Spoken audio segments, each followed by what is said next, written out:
Good morning, happy fall. Welcome back to the favorite podcast of all the people in their 30s. It's Ouch My 30s with me, your host, Duval George Culpepper.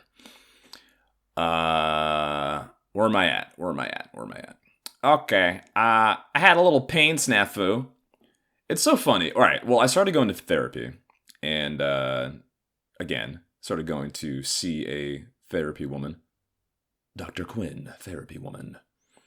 And, for a long time, I wasn't sure if I wanted a male or female therapist. I remember in my 20s, like the first time I went to therapy in college, because a girl dumped me. And I was like, don't you yearn for the problems of your 20s? I wish I could grab a 2-year-old Duval and be like, buddy, she ain't worth it.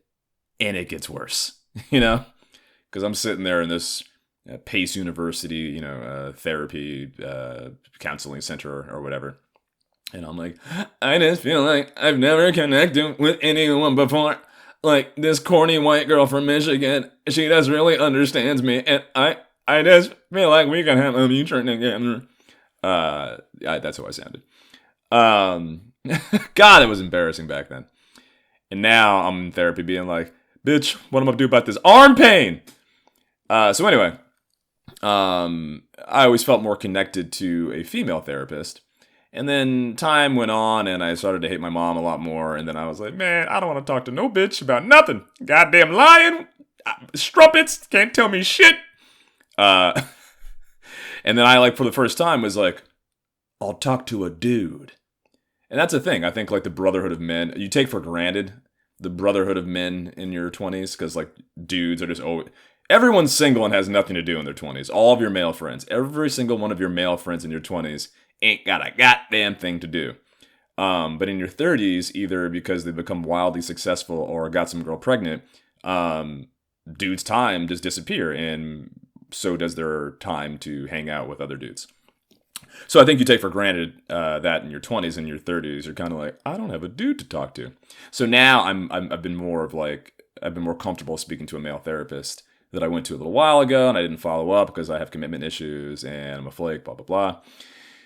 Back to a female therapist, and now I remember why I wanted to go to a dude therapist. She was cool and all, but the second session, she's like, so I just want to acknowledge something. I'm like, uh-huh. She's like, I just want to acknowledge that when we spoke on the phone, I made a joke about gentrification, and I didn't know you were African American until you came in, so I just wanted to acknowledge my role in gentrification because I sensed that it made you uncomfortable. And I was like, when the fuck were you talking about what are you talking about? She's like, well, as a white person, gentrification is different. I don't get to make fun of that. I was like, sure you do. She's like, well, it's different being a white person. I'm like, no, it's not. I drink the same $17 cocktails you probably do. I think this has more to do with social class than it does skin color. She's just like, oh, well, yeah, well, maybe. I was like, no, not maybe. And then we got into the whole thing about, then she brings up Black Lives Matter, and I was like, I'm here to talk about my fucking dad, not your fucking thesis on race. What other nonsense did she say? We were talking about, we started talking how I feel alienated in a lot of places. And she's like, do you think your skin color has something to do with that? I was like, sure, but I've been dealing with you white people for 34 years, so this isn't new to me. It's kind of just second nature to have to humor ignorant white people. And I was like, yeah, someone telling me I speak white or talk white is the most insulting thing, you can say to a black man, particularly one who's as intelligent as I am. And she's like, oh, really? That's the worst thing. Well, obviously there's something more worse than that. I'm like, nope. And I didn't feel like being like, nigger in that little tiny therapy room. But I was like, yeah, no, telling an intelligent black man he speaks white is the worst thing you can say to someone. And anyone who would use a slur, I pity. I'm not mad at them. She's like, no, that's very generous of you. I'm like, it's not generous of me. I'm just better than a redneck who has nothing else in life than to resort to a base racial slur to articulate his feelings of frustration and inadequacy in this world. And she's like, okay. She was just fucking Vassar colleging me. And I was just like, bitch, just tell me about how to deal with my dad, please. God damn, like you can't escape this shit. And that's the really frustrating thing. It's like, you know, you're trying to seek help, and still the specter of politics follows you into this goddamn room. And of course, race, plays into these things. But like, I'm not like some ill-adjusted, like, I know how to handle white people, lady. Like, I'm not coming to you for how to handle white people. I'm coming for you to figure out, like, my fucking, Oedipal complexes and whether or not, I'm trying to kill my dad. You just, what the fuck? Like, shut the fuck up. God. Just some fucking... It really frustrated me because, you're going there, you're trying to work on you. And that's the thing. Like, I kind of prefer, like, an out-of-touch old white guy who's not going to be sitting there being like, so, how do you feel about Breonna Taylor? Nigga, fucking fix me! Then I'll fix institutionalized systemic racism, man. Fuck. That is frustrating. What else did she say? She said, that's generous of you. I apologize about gentrification. I was like, lady, I probably make more money than you do. Okay, I made $5,000 for 45 minutes of work yesterday. All right, can you just, okay, fucking, anyway. So beginning that process, and I'll probably continue to go just because my insurance pays for it. So like, why fucking not? Been thinking about the Wellbutrin. Just something to level me off because my ups are great, my lows are fucking horrible. So, and I've been putting this off for too long. I've been like, just gonna take these herbs and I'll do yoga and then everything will be fine. And it's like, that hasn't happened yet, and it's been 5 years. So that is one aspect of it. The debates. Yes, the debates. I watched the debates last night. I like that people watch that expecting anything other than what it was.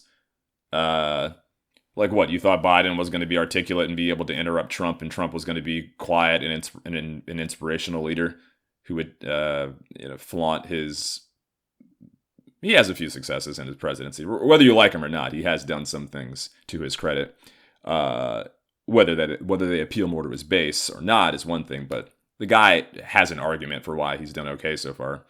But no, he just sat there like a child interrupting Biden, and Biden... Man, shut up, man. Yeah, but then people are acting like, I don't know how people expect it to be anything other than it was, and I don't have any novel insights on it. What does bother me, though, a lot of white people are very condescending about how I don't vote. I don't really give a shit. Whatever you guys decide is fine. I'm for voting. I think if you believe in what your candidate stands for, I think you definitely should vote. But I think white people talk about voting from I'm loath to invoke the privilege argument, but I think white people talk about voting from a position of privilege where the assumption that they're making is that if you vote, the system will adequately reflect your values, or the person who wins based on your vote will campaign for you, will enact policies and change that you will benefit from. And it's like, yeah, if you're a rich white person. And of course, there are candidates who are probably more likely to benefit people of color, and not just people of color, poor people in this country. But it assumes a lot to say that, like, if you just vote, things will get better. And it's just like, hey, we've been here for 400 years, and things of regardless of who's been in power, Republican or Democrat, people of color and poor people are still pretty fucked. And again, I'm not saying like voting don't work and the system don't change, but it means something different to be a fucking, middle class, upper middle class white person who just like skips to the voting booth, drops their ballot, and walks away. And it's just like, okay, now the world will shift to align with what I need and my virtues. And it's like, it just doesn't work that way for poor people and people of color as directly. So I think at the very least, you should be tolerant or understanding of why someone is like, I don't believe in voting, or voting isn't as direct a benefit to me,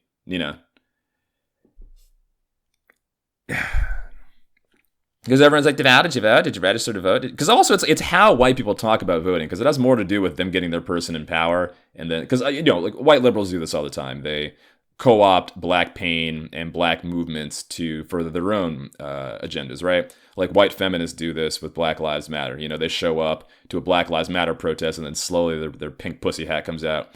And they're just like, and also women's rights. And it's just like, whoa, whoa, whoa, whoa, whoa. One thing the fuck at a time. But they very slyly do that. And that's how I think a lot of people, a lot of rich white liberals approach voting and pain in this country. I just woke up. What point was I making? Oh, so yeah, they're just very condescending about it. And I'm like, you have to understand the position that people are coming from who are like, yeah, the system works great for you, but for some of us, pardon our skepticism and pardon our lack of excitement for you just to kind of be like, just vote and everything will be all right.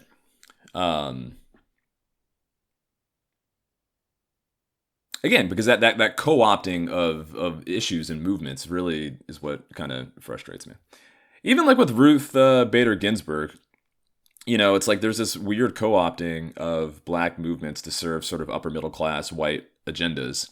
And they're like, yeah, you'll benefit from it. And like, yeah, that's the point I was trying to make. I kind of went off track there. I remember like the last election cycle, you know, all these like little white girls would be running around this town that I'm in, being like, did you vote? Let's vote. I'm like, okay, well, tell me what your candidate stands for. Oh, they're a Democrat. Oh, that's not enough. You need to tell me what they stand for. And then they would kind of lazily be like, articulate some of their platforms. And I'm like, okay, did you go to the inner city and ask what those people thought that you've been trying to like sign up to vote and stuff? Like, what are their individual beliefs politically, the people who live in this town? And she's like, well, it's not about individual beliefs. It's about getting voter blocks to vote as one Democratic ticket so we can win. And I'm like, well, fuck that then. Then I don't want to be a part of it. If you're not going to actually see what individual groups of people or individuals want in a candidate, then fuck your party and fuck your candidate. And that's I've had like pompous white girls sit there and stare me in the eyes and be like, well, it doesn't really matter what they want individually because that's not how you win elections. And I'm like, all right, so then say that. Say you just want to win an election. Don't say that voting is going to benefit black people and poor people. Just say there's things that you want that this candidate has, and in order to get that candidate in office, you have to sell some platitudes to niggers so they can figure out, so they can be like, oh, okay, they're gonna do justice. Okay, we showed up to some protest. All right, Black Lives Matter, Black Lives Matter, Black Lives Matter. Okay, we have a Democratic candidate. Oh, the hood is still the same. So yeah, it does bother me when people try to strong arm me into voting. And I'm like, yeah, well and great for you, middle class white girl. The rest of us have kind of not been seeing the same dividends. And you'll pardon our skepticism. All right. And then like, you know, Ruth Bader Ginsburg died, and they had her fucking trainer doing the push-ups at her coffin. Is that not the most slavey shit you have ever seen? God damn, man. Can you like Zoom call that goddamn push-up tribute in, please? God, I was like, nigga, get up. You're wearing your uniform. You're sitting there doing push-ups. The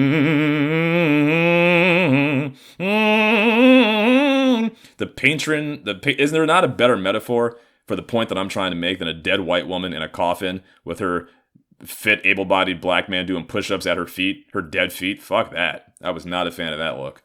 And then people are trying to do this weird, again, co-opting black pain, particularly black male pain. Notorious RBG. There's a image that I saw on Instagram of Ruth Bader Ginsburg with the Biggie crown on and the sunglasses. And it's like, ugh, like stop co-opting our shit to try to make your patron saint of white lady cool. It's just a weird energy.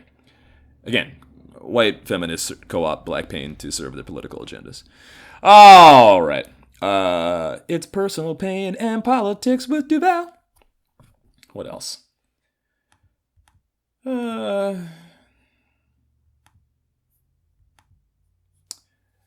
so that's it, I guess.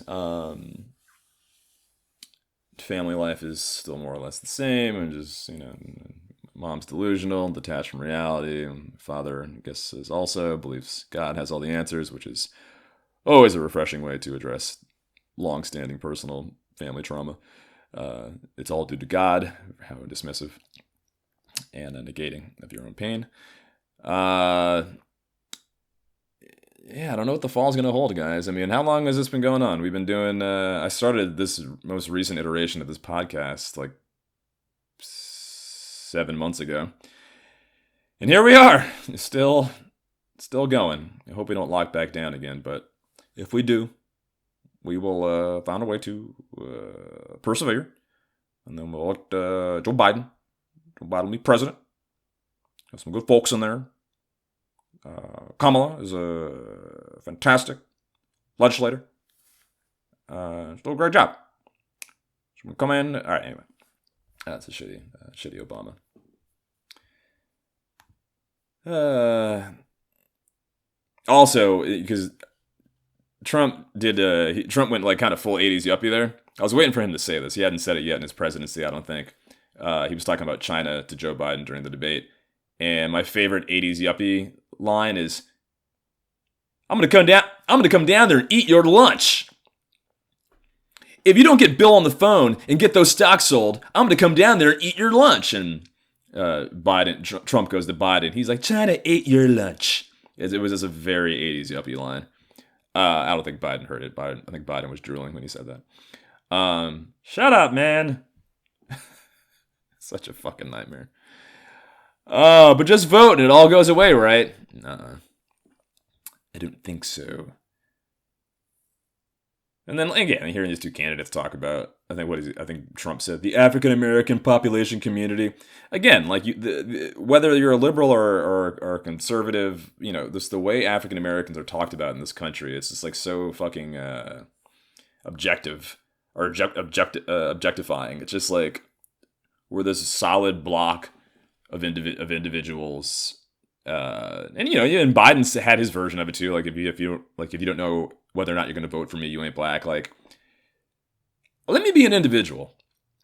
Just to bring it back to my session with my therapist, it's just like, let me be a fucking individual first, and then we can worry about all these sort of existential, macro level, systemic problems that will always be with me and are not lost upon me. But if a man can't be a fucking individual first, before you immediately start making assumptions about what I'm offended by or what I stand for, or, what my politics are, it's just like we're not going to get anywhere. And that's the big problem politically for me. And yes, I think opting out is okay. I think not voting is a referendum on where we're at, and a smart candidate, a smart party will see that. And, big ass amount of people who did not vote, you can get them back if you talk to them like a fucking individual and not these giant blanket statements that white people love fucking making. Whether you're a therapist from Bard or, a presidential candidate, unless you can talk to an African American like they're a fucking human being on an individual level, you ain't gonna get anywhere. And black people aren't gonna get anywhere if we don't find a way to articulate ourselves as individuals and not just be defined as a group. Because again, black people, we're all patently aware of what the problems are. We know what the deal with police is. We know the deal with our relationship to this country. We understand what it means to be, under the gun, no pun intended, all the fucking time. But the real way to sort of progress is to look at what we need as individuals also. It's not just about Black Lives Matter. It's about, what does Terry's life need? Why does Terry's life matter, or why doesn't it matter? Then you can really tell some story. Ooh, that's a good campaign. Start just interviewing them, doing like profiling individuals. All right, maybe I'll do that. All right. This has been good, I guess. I'm going to get ready to go to the gym because my back hurts. Hey, if you like what you heard, subscribe, share, and do all that other good stuff. Thanks, guys. Ouch, my 30s.